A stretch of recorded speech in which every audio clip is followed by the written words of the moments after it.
everyone. Today we are going to continue our 8th chapter of class 6, which is body movements, and this is part 2nd of this chapter. In this part we will discuss about muscles and movements in animals. Then let's start our first topic, which is muscles.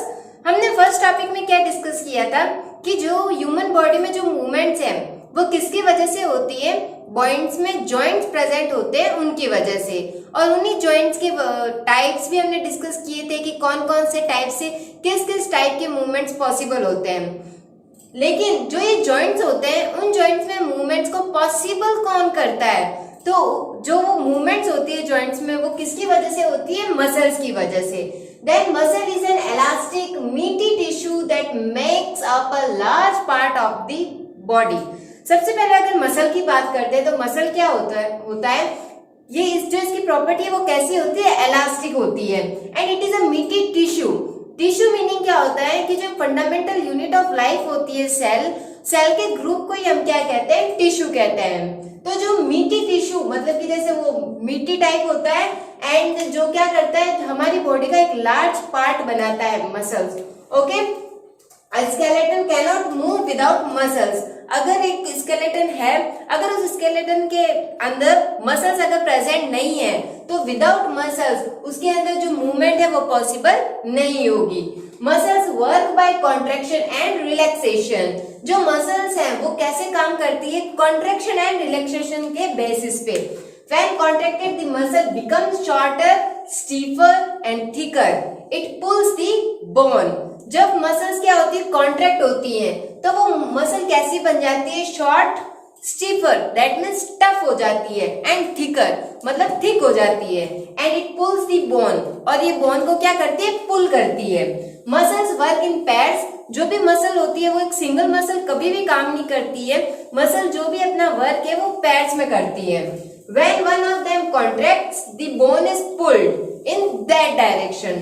जब muscle contract होती है तब वो उस bone को क्या करती है, अपनी तरफ मतलब अपनी डायरेक्शन में पुल करती है। और जब वो वन मसल जब क्या होती है, कॉन्ट्रैक्ट होती है, तब वो अदर क्या होती है, रिलैक्स होती है।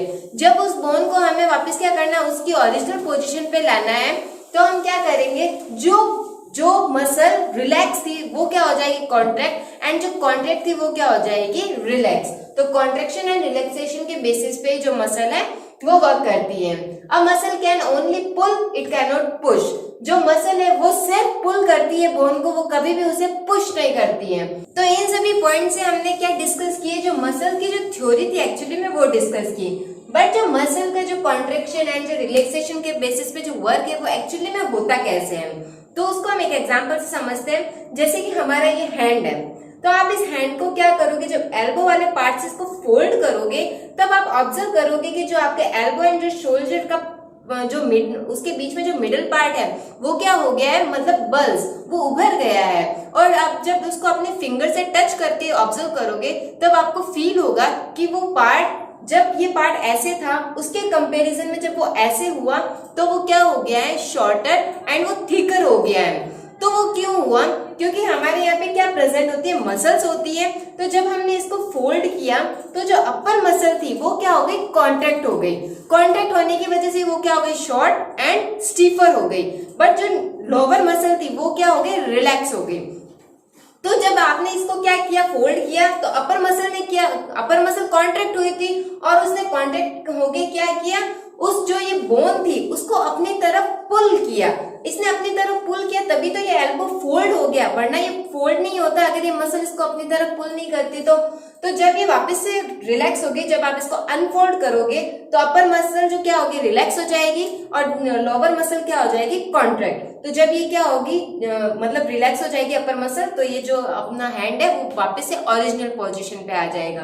तो इस तरीके से क्या होती है, जो मसल है कॉन्ट्रैक्शन एंड रिलैक्सेशन के बेसिस के ऊपर वर्क करती है। और यहाँ पे 2 मसल्स होती है, दैट मीन्स मसल कभी भी सिंगली वर्क नहीं करती, ये हमेशा ही पैर्स में वर्क करती है।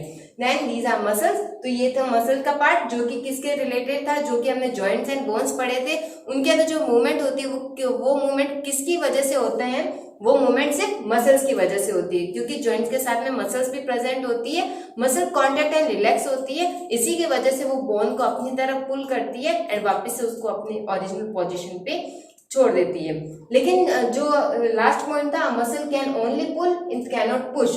जो मसल होती है वो बोन को सिर्फ पुल कर सकती है, उसको कभी भी पुश नहीं करती है। पुश का मीनिंग, अब ये मसल है, इस बोन को क्या करेगी, कभी भी पुश नहीं करेगी, मतलब कि इसको अपनी बॉडी से अलग नहीं करेगी, ये सिर्फ पुल करेगी। Okay, then now our next topic is movements in animals. अभी तक हमने क्या डिस्कस किया था, मूवमेंट्स इन ह्यूमंस, कि ह्यूमन बॉडी में मूवमेंट कैसे होते हैं। Next one, movements in animals. अब हम कुछ एनिमल के टाइप्स, मतलब कि हम कुछ एग्जांपल्स पढ़ेंगे एनिमल्स के, जिनके अंदर जो मूवमेंट है वो उनके अलग अलग बॉडी स्ट्रक्चर, मतलब कि उनकी बॉडी स्ट्रक्चर की वजह से होती है। Okay, in which the first one is earthworm. The body of an earthworm is made up of many rings joined end to end.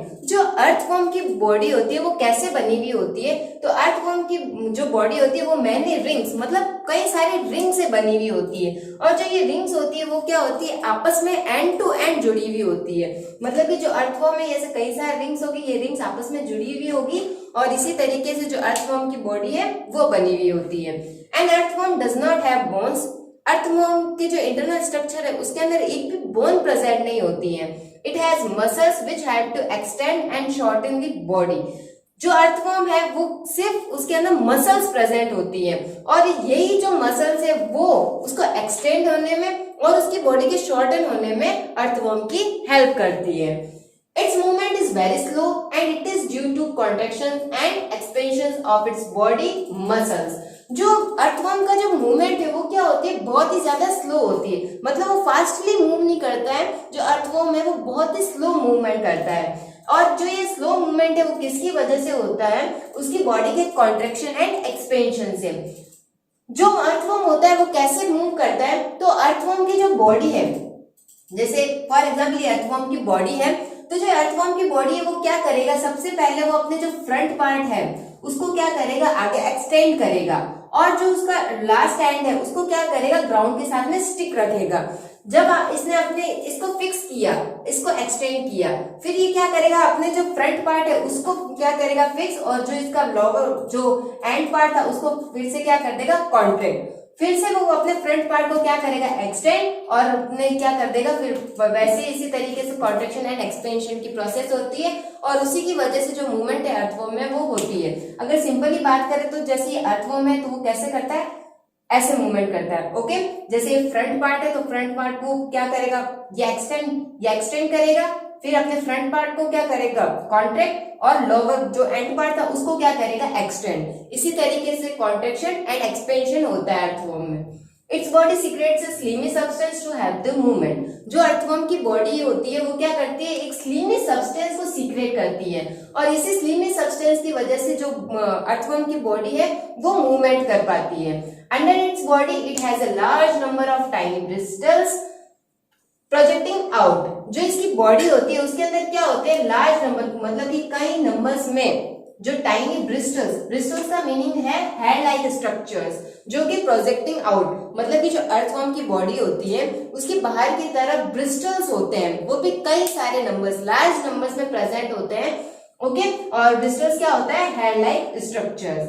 The bristles are connected with muscles which help to get a good grip on the ground. जो bristles होते हैं वो किससे, इन्हीं muscles के साथ में जुड़े हुए होते हैं, जो कि ग्राउंड है उसके साथ में, मतलब गुड ग्रिप, अच्छी पकड़ रखने में उनकी हेल्प करते हैं। मतलब कि जब क्या होता है, ये जो अर्थवॉर्म है ये ऐसे मूवमेंट करता है तो उसका वन पार्ट एक टाइम पे एक पार्ट क्या रहता है, ग्राउंड के साथ में फिक्स रहता है। तो वो फिक्स क्यों रहता है, क्योंकि जो ब्रिस्टल्स प्रेजेंट है अर्थवॉर्म की बॉडी के ऊपर वो क्या करते हैं, स्टिक हो जाते हैं, मतलब good grip on ground, ground के साथ में अच्छी ग्रिप, अच्छी पकड़ रखने के लिए ये ब्रिस्टल्स ही अर्थवॉर्म की मदद करते हैं। Okay, then this is our first animal which is earthworm, जिसकी मूवमेंट के बारे में हमने डिस्कस किया। The second one is snail. Now we discuss that how a snail move. A snail has a rounded structure called the shell. जो snail की body होती है उस स्नेल की बॉडी पे क्या होता है, एक ऐसे राउंडेड स्ट्रक्चर प्रेजेंट होता है जिसको हम क्या कहते हैं, shell. Bones are not present in a shell snail. उस स्नेल के जो स्नेल की बॉडी होती है उसकी बॉडी में भी एक भी बोन प्रेजेंट नहीं होती है।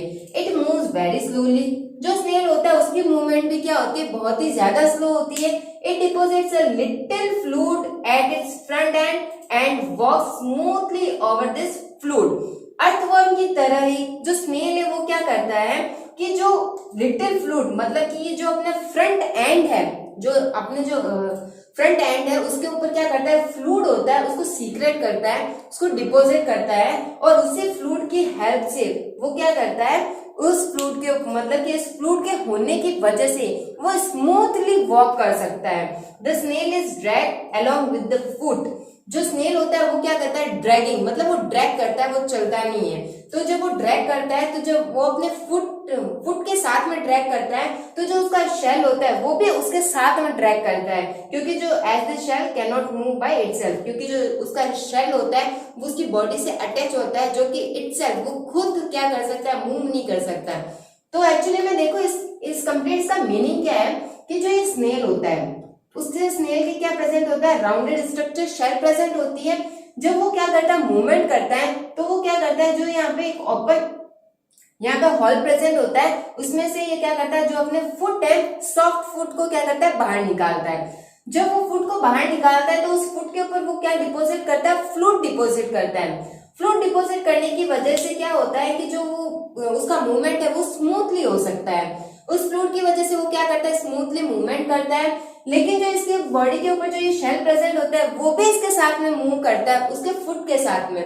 वो उसके फुट के साथ में क्यों मूवमेंट करता है, क्योंकि जो ये शेल होता है वो इटसेल्फ ये खुद से मूव नहीं हो सकता है। ओके, और जो ये मूवमेंट होती है वो भी क्या होती है, बहुत ही ज्यादा स्लो होती है।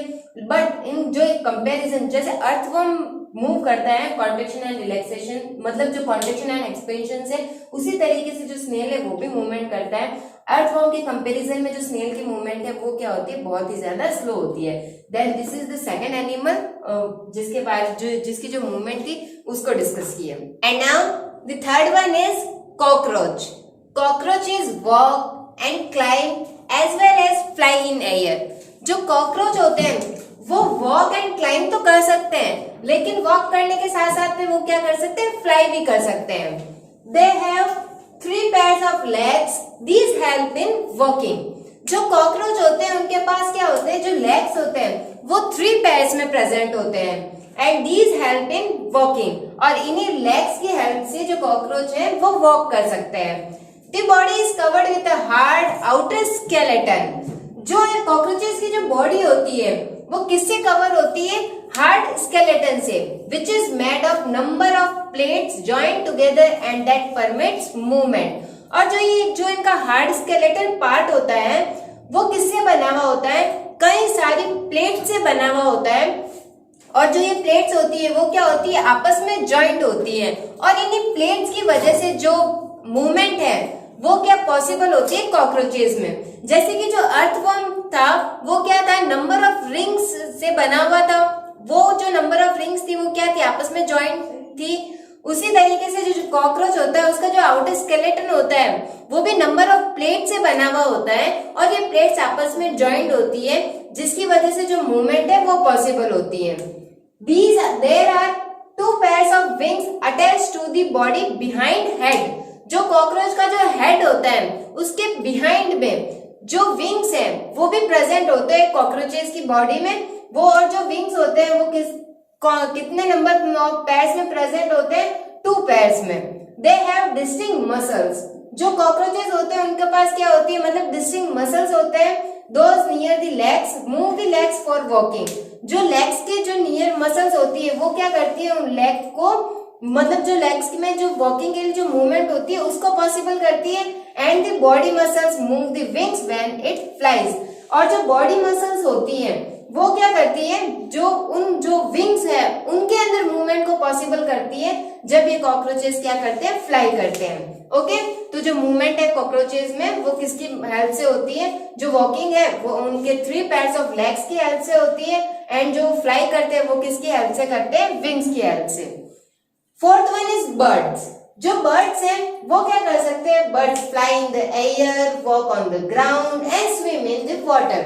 जो बर्ड्स होते हैं वो क्या कर सकते हैं, फ्लाई भी कर सकते हैं, वॉक भी कर सकते हैं एंड स्विम भी कर सकते हैं। Their bones are light, hollow and suited for flying. जो बर्ड्स की जो बोन्स होती हैं वो वेट में कैसी होती है, लाइट होती है। और जो इनकी बोन्स होती है वो क्या होती है, होलो। होलो दैट मीन्स मतलब जो उनका आउटर पार्ट है वो तो प्रेजेंट होगा, लेकिन जो उनका इनर पार्ट है वो प्रेजेंट नहीं होगा, वो होलो रहेगा। And suited for flying. जो बर्ड्स की जो बोन्स होती है वो इतनी लाइट होती है वेट में कि वो क्या रहती है, सूटेबल रहती है फ्लाइंग के लिए। The bones of the hind limbs are typical for walking and perching। जो बर्ड्स के जो हिंड लिम्स होते हैं, मतलब जो उनके बैक साइड के जो पैर होते हैं, जो लिम्स होती है, वो क्या होते हैं, मतलब कि जो उनका स्ट्रक्चर है वो इस तरीके से होता है कि वो सुटेबल रहता है वॉकिंग एंड पर्चिंग के लिए। पर्चिंग का मीनिंग होता है कि जैसे जो बर्ड्स होती है वो क्या करती है, मतलब कि जो स्मॉल एनिमल्स उनको कैच करती है, तो उसी प्रोसेस को हम क्या कहते हैं, perching. The bony parts of the forelimbs are modified as wings। जो बर्ड्स का जो फोरलिम्स होते हैं उनका जो बॉनी पार्ट मतलब जो बोन्स वाला पार्ट होता है वो किसमें मॉडिफाइड रहता है, एज विंग्स, विंग्स की तरह मॉडिफाई रहता है। The shoulder bones are strong. जो उनकी सोल्जर बोन्स होती है वो बहुत ज्यादा स्ट्रॉन्ग होती है। The breast bones are modified to hold muscles for flight which are used to move the wings up and down. जो बर्ड्स के अंदर जो ब्रेस्ट बोन्स होती है वो क्या रहती है, मतलब वो इस तरीके से मॉडिफाई रहती है कि वो मसल्स को होल्ड करके रखती है। जैसे ह्यूमन बॉडी में जो जॉइंट्स रहते हैं, जॉइंट्स में मसल्स प्रेजेंट होती है, उसी तरीके से जो बर्ड्स होते हैं उनमें भी मसल्स होती है, लेकिन जो ये मसल्स होती है वो क्या रहती है, जो ब्रेस्ट बोन्स होती है उसके साथ में ज्वाइंट रहती है। और जो ये मसल्स होती है वही क्या करती है, जो फ्लाइट होती मतलब जो फ्लाई करते हैं जब बर्ड्स, उसमें हेल्प करती है। और जो ये मसल्स है वो किसमें हेल्प करते हैं, विंग्स को अप एंड डाउन करने में। जब wings up and down movement करेंगे तभी जो बर्ड्स है वो क्या कर सकेंगे, फ्लाई कर सकेंगे। तो जो कंप्लीट जो ये बर्ड्स है वो कैसे फ्लाई करते हैं, जो उनके फोरलिम्स है उनकी हेल्प से तो वो क्या करते हैं, वॉक करते हैं। पर्चिंग मतलब स्मॉल एनिमल्स को कैच करते हैं। एंड जो उनके फोरलिम्स होते हैं वो विंग्स की तरह ही मॉडिफाई रहते हैं, जिसकी हेल्प से वो क्या कर सकते हैं, फ्लाई कर सकते हैं। Then this is the fourth animal जिसकी मूवमेंट को हमने क्या किया, discuss. And our next animal is snake. The snakes have a long backbone। तो जो स्नेक की बॉडी होती है उसकी बॉडी में क्या प्रेजेंट होती है, बैकबोन, जिसकी जो लेंथ है वो क्या होती है, बहुत ही ज्यादा लॉन्ग होती है। जो हमारी ह्यूमन बॉडी होती है उसमें भी क्या प्रेजेंट होती है, बैकबोन प्रेजेंट होती है। They have many tiny muscles and muscles interconnect the backbone, ribs and skins। जो स्नेक की जो बॉडी होती है उसमें भी जो क्या प्रेजेंट होती है, मसल्स प्रेजेंट होती है। और ये मसल्स की जो शेप होती है वो क्या होती है, टाइनी, बहुत ही ज्यादा स्मॉल होती है। और जो मसल्स होती है वो क्या करती है, बैकबोन, रिब्स एंड जो स्नेक की जो स्किन है उसको इंटरकनेक्ट करती है। This snake's body curves into many loops. तो जब स्नेक क्या करता है, मूवमेंट करता है, तो जो उसकी बॉडी है वो क्या करती है, कई सारे लूप्स में मतलब मैनी लूप्स में कर्व होती है। Each loop of the snake gives it a forward push by pressing against the ground. जब वो क्या करता है, जब स्नेक मूव करता है तो उसकी बॉडी में लूप्स बनते हैं। तो वो लूप्स, जो लूप्स बनते हैं उन लूप्स की वजह से जो स्नेक है वो क्या करता है, फॉरवर्ड डायरेक्शन में मूव करता है। मतलब जब वो क्या करेगा, जब वो लूप बनेंगे तब जो ग्राउंड है उसके अगेंस्ट क्या लगेगा, प्रेशर। तो जब वो प्रेशर लगेगा तो उस प्रेशर की वजह से जो स्नेक है वो क्या करेगा, फॉरवर्ड डायरेक्शन में मूव करेगा। जो स्नेक की जो बॉडी होती है वो क्या होती है, बहुत ही ज्यादा लॉन्ग होती है। लॉन्ग बॉडी होने की वजह से जो लूप्स है वो भी क्या होते हैं, कई सारे नंबर्स में बनते हैं। तो कई सारे लूप्स बनने की वजह से जो प्रेशर है वो भी बहुत ज्यादा लगता है।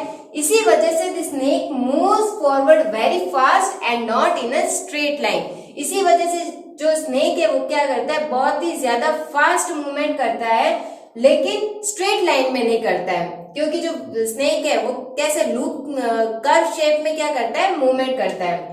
Next one is fish. Then the head and tail of the fish are smaller than the middle portion of the body. The body tapers at both ends. जो फिश की जो बॉडी होती है वो क्या होती है, हेड एंड टेल पार्ट जो होता है फिश की बॉडी का वो क्या होता है, उसके मिडिल पोर्शन की जो कंपैरिजन में क्या होता है, बहुत ही ज्यादा स्मॉलर होता है। जैसे कि जब आपने क्या किया होगा, जो पेपर होता है, पेपर से आपने पेपर बोट बनाई होगी। तो जब आप क्या करते हो, पेपर बोट बनाते हो, तो जो उसका फ्रंट एंड जो एंड पोर्शन होता है वो क्या होता है, शार्प होता है, मतलब कि मिडिल पोर्शन के कंपैरिजन में स्मॉलर होता है। तो जब वो उस तरीके से जो बोट है उसका शेप होता है, उसी वजह से जब आप उसको क्या करते हो, फ्लोट करवाते हो वाटर की सरफेस पे, तो वो क्या करती है, जब हम क्या करते हैं एंड और फ्रंट जो पोर्शन होता है उसके ऊपर अगर हम फोर्स लगाते हैं तो ही वो क्या करती है, सही तरीके से मूवमेंट करती है। लेकिन अगर हम उस बोट को क्या करेंगे, साइड वाइज से जब हम क्या करेंगे, उसके ऊपर फोर्स अप्लाई करेंगे, तब वो सही तरीके से मूवमेंट नहीं करती है, दैट मीन्स वो फ्लोट नहीं होती है। ओके, उसी तरीके से फिश की जो बॉडी है वो भी ऐसे ही होती है। उसका जो फ्रंट एंड जो एंड पार्ट होता है वो क्या होता है, मिडिल पोर्शन के कंपेरिजन में क्या होता है, स्मॉलर होता है। This body shape is called streamline, और जो फिश की जो बॉडी होती है उस बॉडी शेप को हम क्या कहते हैं, streamline. This shape is such that water can flow around it easily and allow the fish to move in water. जो फिश होती है उसका जो शेप है वो इसी तरीके से होता है कि जो वाटर है वो इजीली उसके ऊपर से या फिर उसके अराउंड फ्लो हो सकता है और अलाउ करता है फिश को वाटर में मूव होने के लिए। तभी जो क्या होता है, जो स्विमर्स होते हैं वो क्या करते हैं, जब वाटर में स्विम करते हैं तब वो क्या करते हैं, जो अपने फिट होते हैं उनके ऊपर जो फिश की जो टेल होती है उसके शेप का क्या करते हैं, जो भी सब्सटेंस है उसको वियर करते हैं और जिसकी हेल्प से वो क्या कर सकते हैं, इजीली स्विम कर सकते हैं वाटर में। The skeleton of the fish is covered with muscles। जो फिश की जो स्केलेटन होता है वो भी किससे कवर होता है, मसल से कवर होता है। During swimming muscles make the front part of the body curve to one side and the tail part swings towards the opposite side. जब क्या होता है, जब जो फिश होती है वो स्विमिंग करती है तो मसल्स क्या करती है, जो उसका फ्रंट पार्ट होता है उसको वन साइड में कर्व करती है, लेकिन जो टेल पार्ट होता है उसको अदर साइड में कर्व करती है। तो जब वो दोनों ऑपोजिट साइड में कर्व होते हैं, front part and tail part, तो उसकी वजह से होता क्या है कि जब वो टेल पार्ट वापस से जब ऑपोजिट डायरेक्शन में कर्व होगा तो क्या अप्लाई करेगा, थ्रस्ट अप्लाई करेगा फिश की बॉडी पे, जिसकी वजह से क्या होगा, जो बॉडी है फिश की उसके ऊपर क्या लगेगा, प्रेशर लगेगा और फोर्स लगेगा, जिसकी वजह से जो फिश है वो फॉरवर्ड डायरेक्शन में मूव कर पाएगी।